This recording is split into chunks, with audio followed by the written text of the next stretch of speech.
Hello everyone, I am Revati, Assistant Professor in Babu Banaras Hitachi University, Computer Science and Engineering Department.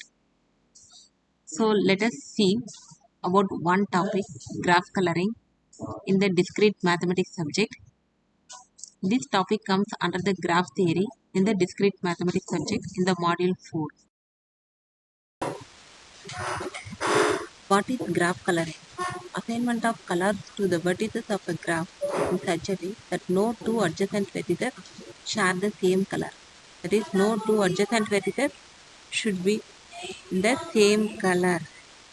So, in the given example, 5 vertices are there, but 4 colors only used. Note this one, no neighboring vertices, no two adjacent vertices are not in the same color.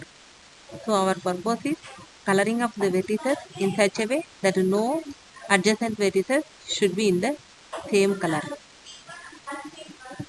Chromatic number.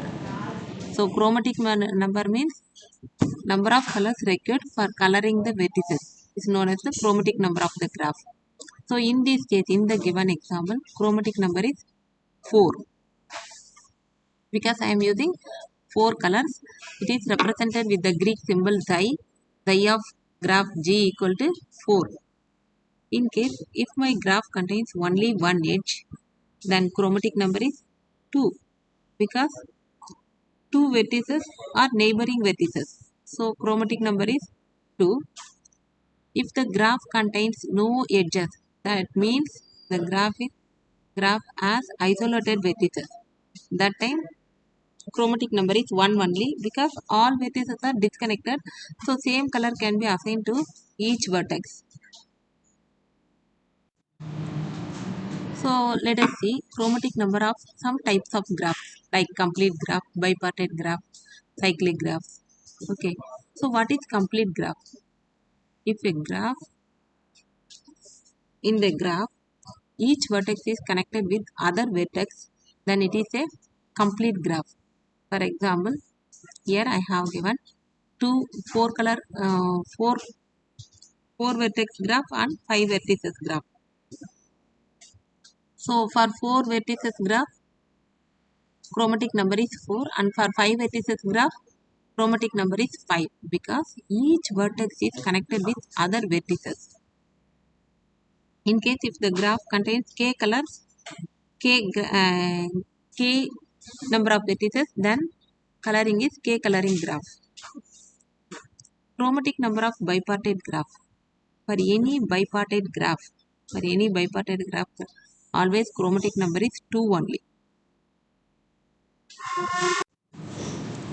Chromatic number of a cyclic graph. For cyclic graph, even number of vertices, always chromatic number is 2, and for odd number of vertices, chromatic number is always 3. And coloring of planar graphs. So first of all, we should know what is planar graph. If a graph doesn't have any crossing edges, if a graph does not have any crossing edges, then it is a planar graph. So here I have given one example. Here it is containing crossing edges. So you may think it is not a planar graph, but the same graph can be redrawn as in another way, in another figure. I am showing that one. So now it doesn't have any crossing edges. So this graph is also a planar graph only. So any planar graph, the chromatic number is always less than or equal to 4 only. For any planar graph, chromatic number is less than or equal to 4.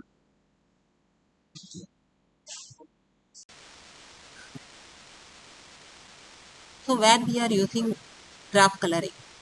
In discrete mathematics, we are just studying the concept of graph coloring, how to calculate the chromatic number of the graph. So graph coloring is widely used in computer science. For example, in scheduling of exams, no student should have 2 exams at the same time, or scheduling of timetable, register allocation in compiler design, register allocation in compiler design.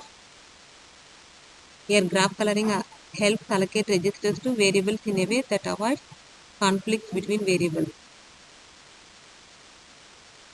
And in map coloring, borders between regions are represented as edges and each region is represented as vertices. So we can see in any map with minimum number of colors, the map is colored. You can see it in any general map also.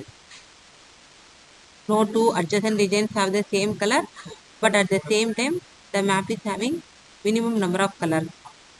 And job scheduling, in job scheduling also tasks can be executed as which are represented as vertices and edges represent the dependencies between the tasks. Thank you.